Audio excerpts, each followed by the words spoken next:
आज हम आपको एक ऐसी ट्रिक बताने वाले हैं जिस ट्रिक की मदद से आपकी क्लास 10 की सारी रिएक्शन एक ही ट्रिक में बैलेंस हो जाएगी और उस ट्रिक का नाम है एमएसटी मलिक सर ट्रिक। क्या नाम है? MST Malik sir trick. तो आइए इस ट्रिक के बारे में फटाफट से आपको बता देते हैं। इस ट्रिक में 3 स्टेप्स है जो आपको फॉलो करनी है। फर्स्ट स्टेप है फॉर्मूला बनाओ, ठीक है, कैसे बनाना है वो भी आपको बताते हैं। सेकंड है रिएक्शन में अगर कोई सिंगल गैस है तो उसके बेस में 2 लगाओ। अगर रिएक्शन में हमें कहीं पर सिंगल गैस दिख रही है तो उसके बेस में क्या लगाना है? हमें 2, ठीक है। थर्ड हमारा लास्ट से बैलेंस करना स्टार्ट करो। जो हमारी रिएक्शन है जहां पर खत्म हो रही है लास्ट में, वहां से बैलेंस करते हुए हमें आगे आना है। आइए इस ट्रिक को हम अप्लाई करते हैं, ठीक है। हमने लिया सोडियम, ठीक है, इसकी रिएक्शन करवा दी क्लोरीन के साथ, ठीक है। तो सोडियम और क्लोरीन की रिएक्शन करवाई तो सबसे पहला स्टेप हमारा क्या है विद्यार्थियों?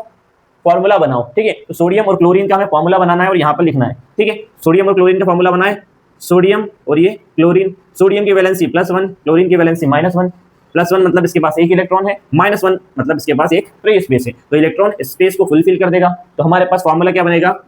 एक सोडियम एक क्लोरीन, सोडियम क्लोराइड NaCl, ठीक है। सेकंड स्टेप, रिएक्शन में अगर कोई सिंगल गैस है तो 2 लगाओ, चेक करो सिंगल गैस क्लोरीन है, ठीक है। यहाँ पर हमने 2 लगा दिया, ठीक है विद्यार्थियों। अब लास्ट से बैलेंस करना स्टार्ट करो। लास्ट में आ गए क्लोरीन कितने हैं? 1, इधर क्लोरीन कितने हैं?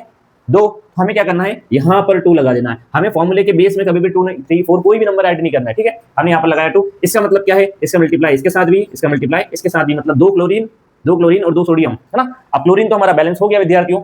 आगे आए सोडियम, सोडियम कितने हैं यहाँ पर? 1, सोडियम को भी कर देते हैं 2। तो हमने यहाँ पर सोडियम में भी 2 लगा दिया। इस तरीके से हम अपनी कोई भी केमिकल रिएक्शन को बड़ी आसानी से बैलेंस कर सकते हैं। आइए एक दूसरी रिएक्शन करके बताते हैं आपको। जैसे कि हमने कैल्शियम सल्फेट की रिएक्शन करवाई पोटेशियम के साथ, कैल्शियम सल्फेट की रिएक्शन करवाई पोटेशियम के साथ, ठीक है। सबसे पहला काम क्या करना है? फॉर्मूला बनाना है। अब ये डिस्प्लेसमेंट रिएक्शन है, पोटेशियम ज्यादा रिएक्टिव है कैल्शियम से, तो पोटेशियम कैल्शियम को डिस्प्लेस कर देगा। तो हमारे पास यहाँ पर क्या बनेगा? Potassium sulphate. सबसे पहला काम फॉर्मूला बनाओ। फॉर्मूला हम लोग बनाएंगे विद्यार्थियों, K2SO4 हमारा फॉर्मूला बनेगा, ठीक है। और कैल्शियम हमारा सिंगल बचेगा, ठीक है। अब क्या कोई गैस है? नहीं, इस रिएक्शन में कोई गैस नहीं है, तो हमें गैस के बेस में 2 नहीं लगाना है। अब देखते हैं लास्ट से बैलेंस करो। एक कैल्शियम सल्फेट, एक सल्फेट बैलेंस है। पोटेशियम यहाँ पर है 2, यहाँ पर पोटेशियम है 1, तो यहाँ पर हमने लगा दिया 2। ये हमारी रिएक्शन होगी बैलेंस। तो विद्यार्थियों इस ट्रिक से आप आपके सिलेबस की कोई भी रिएक्शन को बड़ी आसानी से बैलेंस कर सकते हो, ठीक है।